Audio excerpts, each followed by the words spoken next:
Bonjour. Si le développement personnel est autant apprécié depuis quelques années, c'est parce qu'il permet à ses adeptes d'atteindre le bien-être. Les techniques pour grandir, prendre confiance en soi et apprendre à se connaître sont nombreuses. Lire un livre de développement personnel en fait partie. Parmi les nombreux ouvrages disponibles sur le marché, cette vidéo dresse une sélection de 10 livres de développement personnel à découvrir. Livre numéro 10. La magie du rangement, auteur, Marie Kondo. La magie du rangement est un livre écrit par Marie Kondo, une consultante en organisation japonaise.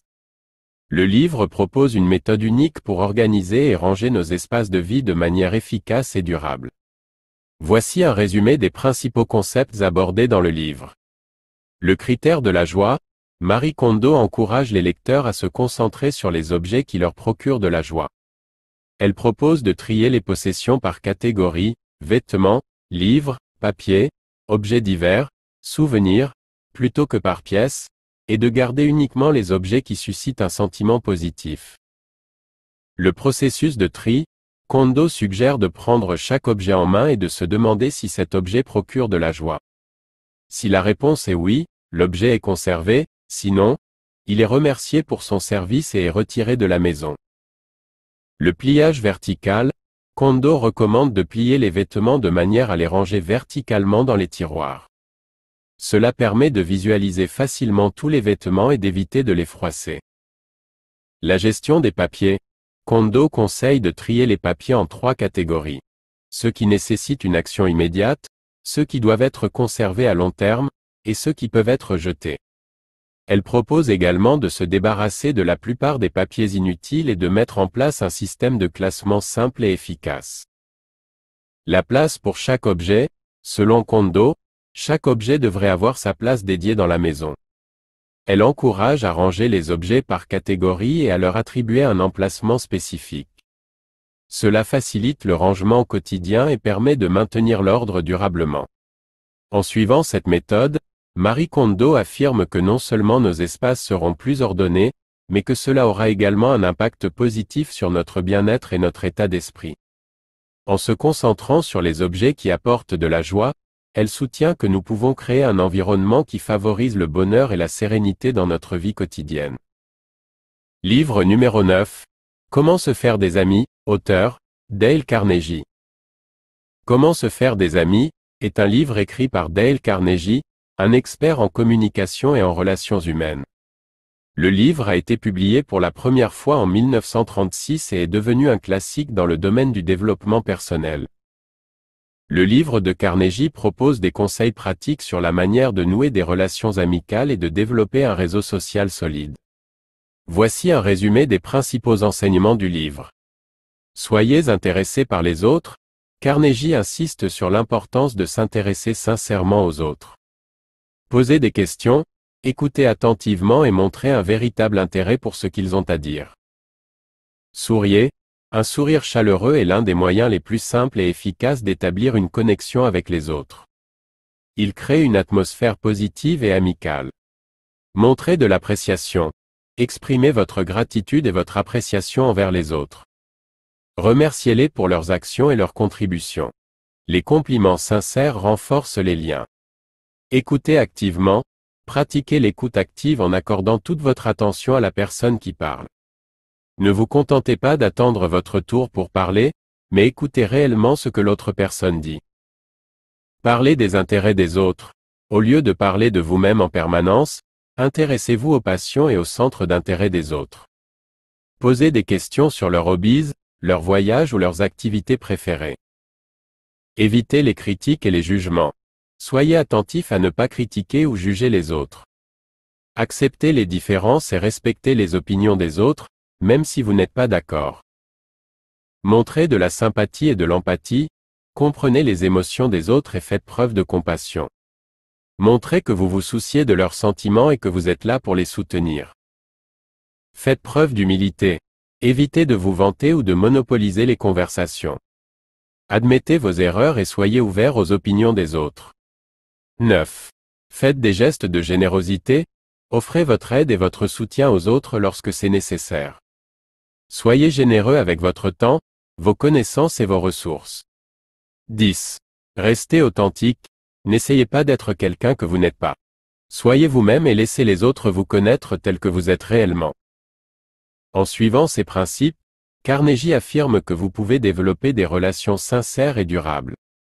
Le livre « Comment se faire des amis » propose également de nombreux exemples et histoires pour illustrer ces conseils et aider les lecteurs à les mettre en pratique dans leur vie quotidienne. Livre numéro 8, Père riche, Père pauvre, auteur, Robert Kiyosaki. Père riche, Père pauvre, est un livre écrit par Robert T. Kiyosaki, publié pour la première fois en 1997. Le livre est un best-seller international et est considéré comme un guide financier populaire. Dans Père riche, Père pauvre, l'auteur partage les leçons qu'il a apprises de son propre père pauvre et de son ami, le père riche. Le père pauvre représente son propre père biologique, qui était un homme instruit et travaillait dur mais qui avait du mal à joindre les deux bouts financièrement. Le père riche, en revanche, est le père de son meilleur ami, un entrepreneur prospère et financièrement indépendant. L'auteur met en avant les différences fondamentales dans la manière dont les deux hommes percevaient l'argent, l'investissement et le travail. Il explique que le système éducatif traditionnel ne forme pas les individus à devenir financièrement intelligents et souligne l'importance de l'éducation financière pour réussir financièrement dans la vie. Kiyosaki met également en lumière la distinction entre actif et passif. Selon lui, un actif est quelque chose qui génère des revenus, tandis qu'un passif est quelque chose qui entraîne des dépenses. Il encourage les lecteurs à investir dans des actifs plutôt que dans des passifs pour atteindre la liberté financière. L'auteur aborde également des concepts tels que l'importance de la prise de risque calculée, l'utilisation de l'endettement de manière stratégique pour créer de la richesse et la nécessité de développer des compétences entrepreneuriales pour réussir financièrement. En résumé, Père riche, Père pauvre, est un livre qui vise à changer la façon dont les gens perçoivent l'argent et le travail. Il encourage les lecteurs à développer une mentalité financière différente et à adopter des stratégies d'investissement et d'entrepreneuriat pour atteindre la liberté financière. Livre numéro 7, Les 5 blessures qui empêchent d'être soi-même, auteur, Lise Bourreau. Les 5 blessures qui empêchent d'être soi-même, est un livre écrit par Lise Bourbeau. Cet ouvrage explore les blessures émotionnelles profondes que chacun de nous peut porter et comment elles peuvent influencer notre vie et notre capacité à être nous-mêmes. Le livre identifie 5 blessures fondamentales qui sont souvent à l'origine des problèmes émotionnels et relationnels que nous rencontrons. Ces blessures sont les suivantes. Le rejet, cette blessure découle du sentiment de ne pas être accepté ou aimé tel que nous sommes. Elle peut se manifester par une faible estime de soi, la peur de l'abandon ou le besoin excessif de plaire aux autres. L'abandon, lorsque nous avons vécu l'abandon, volontaire ou non, cela crée une blessure profonde qui peut influencer notre capacité à faire confiance et à créer des liens solides avec les autres. Cela peut également entraîner des comportements d'auto-sabotage. L'humiliation, cette blessure est liée à des expériences passées où nous avons été rabaissés, humiliés ou maltraités. Elle peut conduire à la honte, à la timidité excessive et à l'autodévalorisation. La trahison, lorsque quelqu'un nous trahit, cela peut créer une blessure profonde qui affecte notre capacité à faire confiance et à établir des relations saines. La peur de la trahison peut conduire à la méfiance constante et à la difficulté à se laisser vulnérable. L'injustice, cette blessure est associée au sentiment d'avoir été traité de manière injuste ou d'avoir été victime d'une injustice. Elle peut générer de la colère, de la rancune et une tendance à se sentir constamment lésé. Lise Bourbeau propose des outils et des exercices pratiques pour aider les lecteurs à guérir ces blessures et à retrouver leur authenticité. Elle encourage également à prendre conscience de nos schémas de comportement et de pensée limitants, afin de les transformer pour vivre une vie plus épanouissante. En résumé, les 5 blessures qui empêchent d'être soi-même, est un guide pratique pour comprendre et guérir les blessures émotionnelles qui peuvent entraver notre épanouissement personnel et nos relations. Il offre des perspectives précieuses pour se libérer des schémas négatifs et vivre une vie plus authentique. Livre numéro 6, Miracle Morning, auteur, Hal Elrod. Miracle Morning est un livre de développement personnel écrit par Hal Elrod. Il propose une méthode pour transformer sa vie en se levant plus tôt le matin et en adoptant une routine matinale spécifique. Voici un résumé des principaux concepts abordés dans le livre. Le pouvoir des matins. Hal Elrod explique que le matin est le moment idéal pour se consacrer à sa croissance personnelle et à son développement. En se levant plus tôt, on dispose de temps pour se concentrer sur soi-même avant les distractions de la journée. 2. Les 6 pratiques du Miracle Morning. L'auteur présente 6 activités clés à réaliser chaque matin, qu'il appelle les savers. Silence, méditation, prière, moment de calme pour se recentrer. Affirmation, répétition de phrases positives pour se motiver et se donner de l'élan. Visualisation, création d'images mentales positives de ses objectifs et de sa réussite future. Exercise, pratique d'une activité physique pour stimuler le corps et l'esprit. Reading, lecture, consacrer du temps à la lecture de livres inspirants ou éducatifs. Scribing, écriture, tenir un journal, écrire ses pensées, ses idées ou ses objectifs. Les bienfaits du Miracle Morning. Hal Elrod soutient que cette routine matinale peut avoir un impact positif sur tous les aspects de la vie, y compris la santé, les relations, la carrière et le bien-être émotionnel.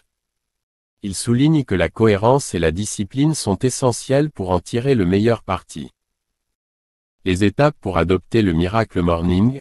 L'auteur propose des conseils pratiques pour intégrer cette routine dans sa vie quotidienne, notamment en se fixant des objectifs, en préparant son environnement et en trouvant des partenaires de responsabilité pour maintenir la motivation. En résumé, Miracle Morning présente une approche matinale holistique pour améliorer sa vie en se concentrant sur la croissance personnelle et le développement. En adoptant une routine matinale spécifique, l'auteur affirme que chacun peut transformer sa vie et atteindre ses objectifs. Livre numéro 5, La semaine de 4 heures, auteur, Timothy Ferriss.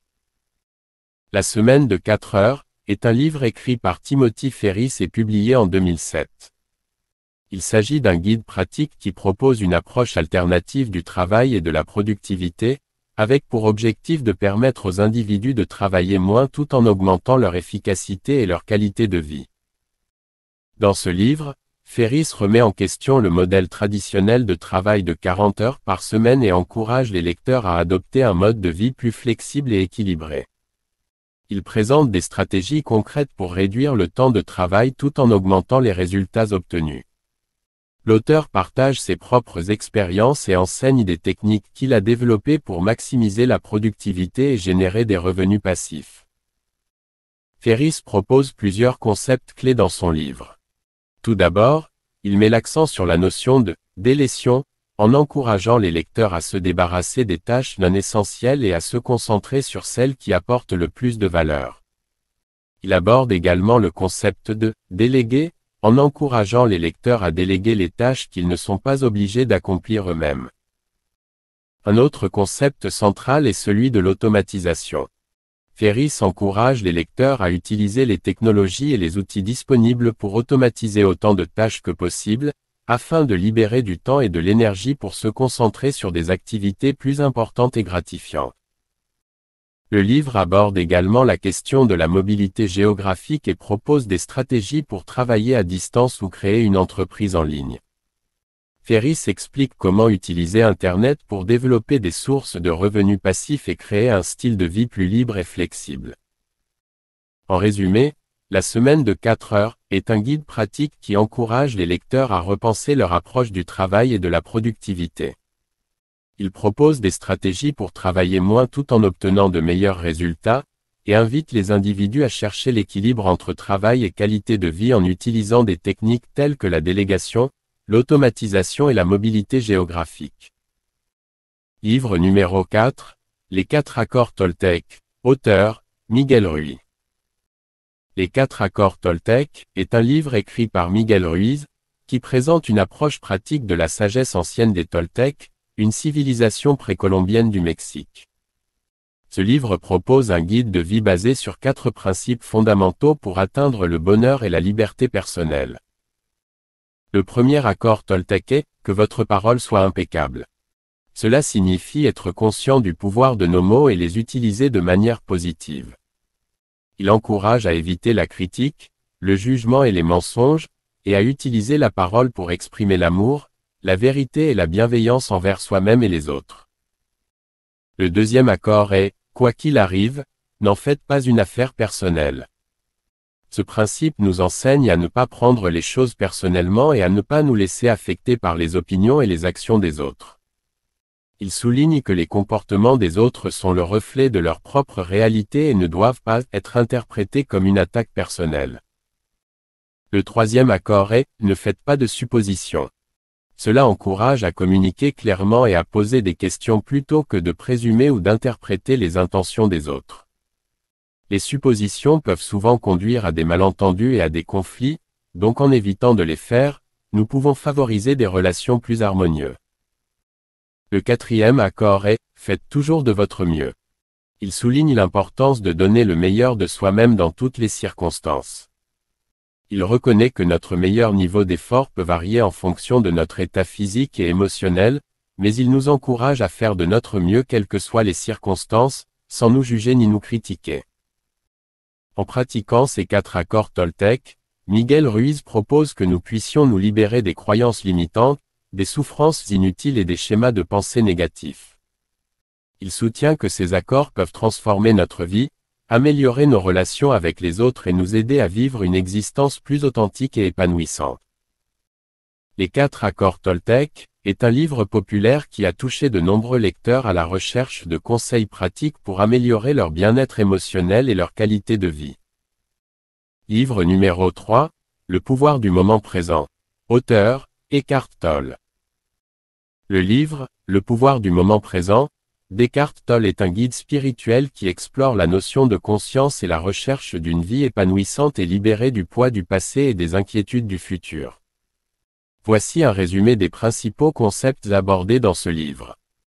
L'auteur commence par expliquer le concept central de son enseignement, à savoir la présence. Il soutient que la plupart des êtres humains sont constamment absorbés par leurs pensées, préoccupations et soucis, ce qui les empêche de vivre pleinement le moment présent. Tolle affirme que la clé du bonheur réside dans la pleine conscience et l'acceptation de l'instant présent. Il souligne l'importance de se défaire de l'identification excessive au mental et à l'ego. Selon lui, notre identité réelle se trouve au-delà des pensées et des croyances, dans notre essence intérieure, souvent appelée « être ». En se connectant à cette dimension intérieure, nous pouvons transcender les souffrances et les schémas répétitifs qui nous limitent. Tolle met également l'accent sur la signification du lâcher-prise. Il invite les lecteurs à abandonner la résistance mentale aux circonstances de la vie et à embrasser ce qui se présente avec une acceptation totale. Il explique que le fait de lutter contre ce qui crée de la souffrance, tandis que l'acceptation permet de trouver la paix intérieure. Un autre point essentiel du livre est la reconnaissance du pouvoir du moment présent. L'auteur affirme que le passé et le futur n'existent que dans nos pensées, et que la seule réalité tangible est l'instant présent. Il encourage les lecteurs à se concentrer sur le moment présent et à en faire une priorité dans leur vie quotidienne. Tolle aborde également la question de la nature du bonheur et du but de la vie. Il soutient que le bonheur véritable ne peut être trouvé à travers la recherche de succès externes, de possessions matérielles ou de relations, mais plutôt en développant une connexion profonde avec notre être intérieur et en trouvant la joie dans les petites choses de la vie. En résumé, Le pouvoir du moment présent est un livre qui explore la recherche de la conscience et du bonheur à travers la pleine conscience et l'acceptation de l'instant présent. Eckhart Tolle propose des enseignements pratiques pour transcender les souffrances mentales, trouver la paix intérieure et vivre une vie plus épanouissante. Livre numéro 2, Ta deuxième vie commence quand tu comprends que tu n'en as qu'une. Auteur, Raphaël Giordano.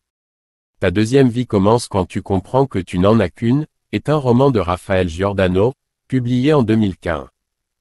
L'histoire tourne autour d'une femme appelée Camille, qui se sent insatisfaite et mécontente de sa vie.